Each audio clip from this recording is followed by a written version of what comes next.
everyone, while I'm here and recording and filming for the day, I thought it might be quite nice to just kind of like sit down and have a chat with you in a completely like unscripted video and just kind of talk about some thoughts and stuff. Obviously, recent events and videos that have been all over my YouTube feed recently have got me thinking about, toxic fan bases and fan culture, and these people who will just go out of their way to be nasty in the name of defending a creator they love. And it's difficult because as a creator myself, having dedicated fans is incredible and it makes you feel so appreciated, and it's good to know people have your back because, like I've kind of experienced recently in two situations at least, there are people who have spread misinformation about me or just been outright mean, and it's nice to know that people have my back and that they will stand up for me and defend me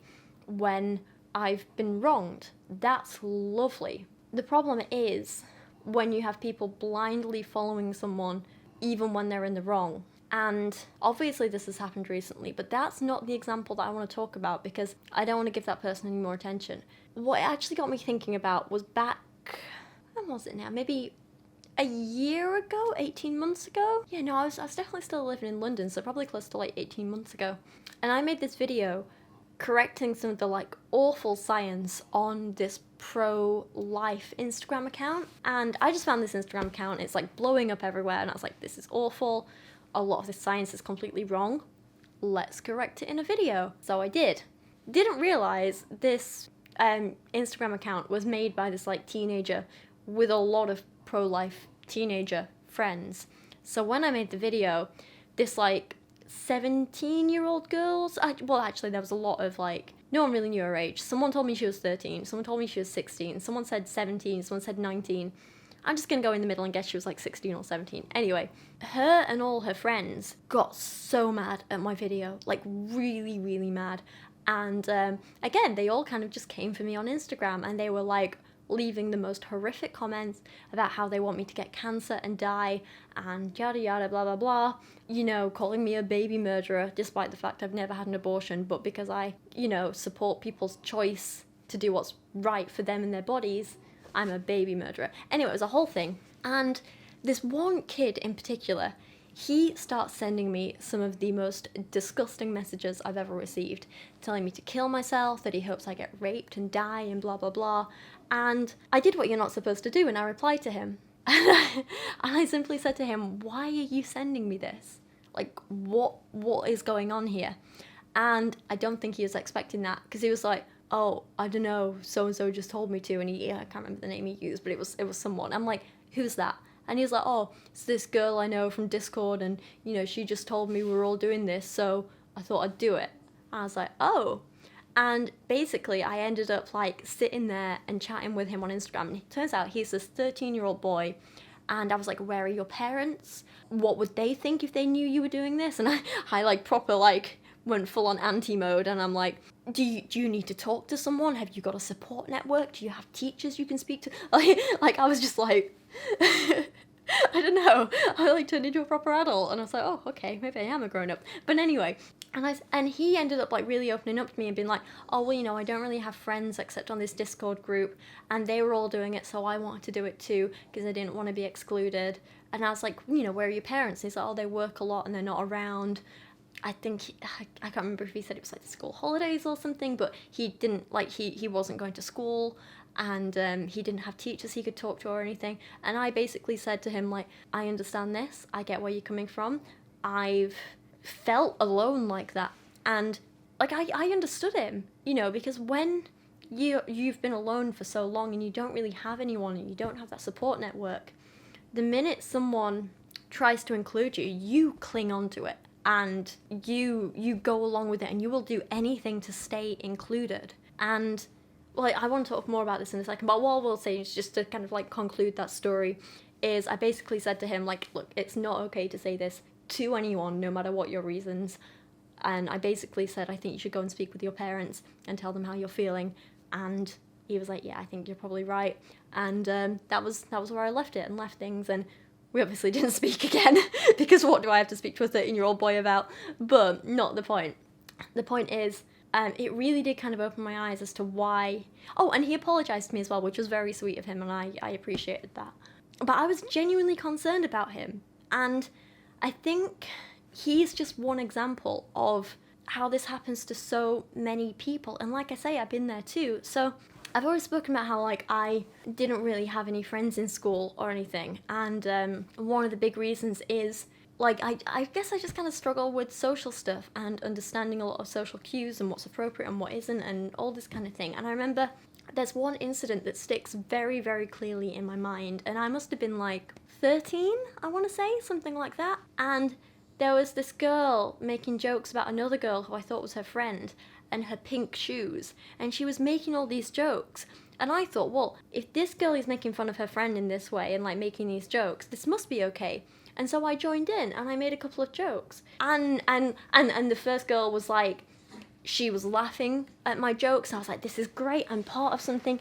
Maybe I'm in here, maybe this is good. But before I knew it, the other girl was upset. And I was like, crap, she wasn't in on this. And I hadn't realised she wasn't. And I still feel bad about that. Like, 15 years on, I still feel bad about that. And all I wanted to do was, like, apologise to this other girl.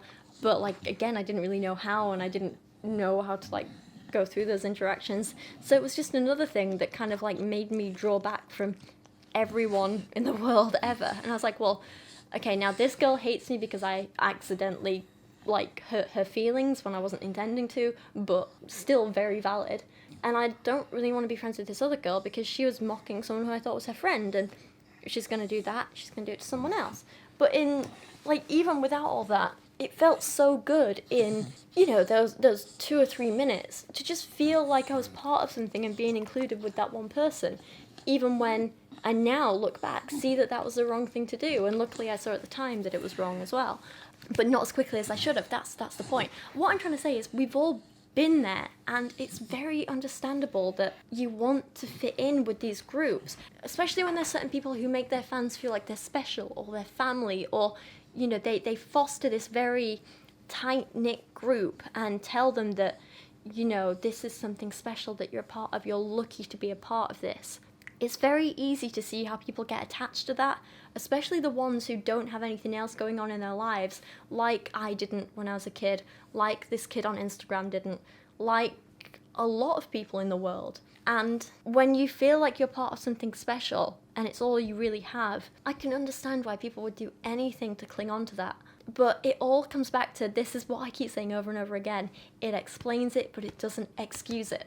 I don't know. It's so interesting to me because I kind of, the more I think about it and the more I consider it, I can't actually be mad at the fans that are doing this. They're just doing everything, they're doing it out of self-preservation, let's be honest. They want to be part of the in-group. They don't want to be not like the others. They don't want to be left out and excluded. They don't want to be shunned in the same way that, for example, I was being shunned. Because there's that danger, isn't there? You know, if you're part of a group and you see everyone telling this girl to kill themselves and you don't join in, the fear is, well, what if they turn that on me? So you join in with them and you all pile on this other person who's part of the out-group because you don't want to become part of the out-group. It makes a lot of sense, and I can't be angry at them for doing that. I do think it's their responsibility still to recognise this and work on themselves and make sure they call themselves out for that kind of behaviour and realise how unhealthy it is and to educate themselves and so on. But that's also a lot to ask sometimes, because sometimes a lot of these people are children, or they're vulnerable, or they're hurting, or like me, they don't have very good social skills and they're not necessarily aware of what's okay and what isn't. So it's hard. And so in that case, I think the only person that I can't make excuses for is the person who is fostering that toxic fan culture, especially when they know what they're doing and they're aware of what they're doing and they keep doing it and they keep pushing it further and they keep encouraging the harmful behaviour. And so I think this is something that I've started to become quite aware of in myself, and that I'm very conscious about not letting happen with my own viewers and stuff. Like, I absolutely want to foster a community that, like, supports each other and helps each other out and where everyone feels very safe and included. And I love that idea. But, and like I say, it's nice to know that you guys have my back when something bad happens, like the small YouTuber Suzanne making that post saying like, oh, Rachel did and she called this book fiction. It's like, I never did. That objectively never happened. And it was nice that people had my back and they were like, Suzanne, you made a mistake, this isn't what happened, blah blah. And I think that's fine, that's healthy, that's still all good. But if, for example, I had made that mistake and Suzanne called me out for it, and my fans had gone to her and said, oh, how dare you call Rachel out for this, that would have been an issue. Or similarly, if everything had been the same and I didn't make the mistake and she made the mistake and blah blah, my fans had gone to her and started telling her to kill herself and die, that would also not be okay. That is not acceptable in any situation. So I think what I'm learning is that it's my responsibility to kind of be very aware of what other people are doing in my name and making sure I don't encourage anything dangerous or harmful or unhealthy or anything that's going to hurt anyone else. Ultimately, that's my responsibility to keep on top of that and keep watching that and keep myself and my supporters kind of in check, you know? And I guess that's what I've learned this last month in terms of this. But I don't know. I am just one person, and this is just my opinion, and this is kind of what I'm learning and seeing and feeling based on my own experiences. And, you know, that isn't the be-all and end-all. I might be completely wrong. Maybe you guys have another insight, and that's kind of what I want to ask and kind of open this discussion up to, if that makes sense. When you see kind of like toxic fans and their behaviour and this kind of group mentality of, or mob mentality even, of like, let's all hound this one person in this other person's name. Why do you feel people do that? Have you ever done that yourself? And, you know, what made you stop? What made you learn? All that kind of stuff. And I'd love to hear your thoughts there. Do you think these people can and should be forgiven? Should we go easier on them because they're probably going through other stuff? Or should they be held just as accountable as everyone else? Or can we go easy on them while still holding them accountable? I don't know. I just have all these thoughts and feelings, and I'm flapping now. But yeah, I don't know. I thought I would make a video and just kind of talk about some of this stuff and also ask your opinions. Yeah, I'm just going to open the floor to you now. But anyway, thank you for watching today. If you're new here, please subscribe. That would be great. I do lots of book reviews and poetry reviews, and I talk a lot about social issues and social commentary and feminism and pro-LGBT stuff, and also occasionally animals, and my dog shows up and it's all wonderful. That's what I do here. It's mostly fun and light sometimes. Yeah, but if you're not new here and you've been around for a while, it would still be great if you want to leave a like on the video or a comment for engagement, because that stuff all helps my channel and helps my videos be pushed out to more people and be seen, and it all helps with growth and all that good stuff. So thank you for watching today. Thank you in advance for sharing all your thoughts in the comments, and yeah, hopefully I'll see you all again very soon. I hope you'll have a wonderful rest of your day.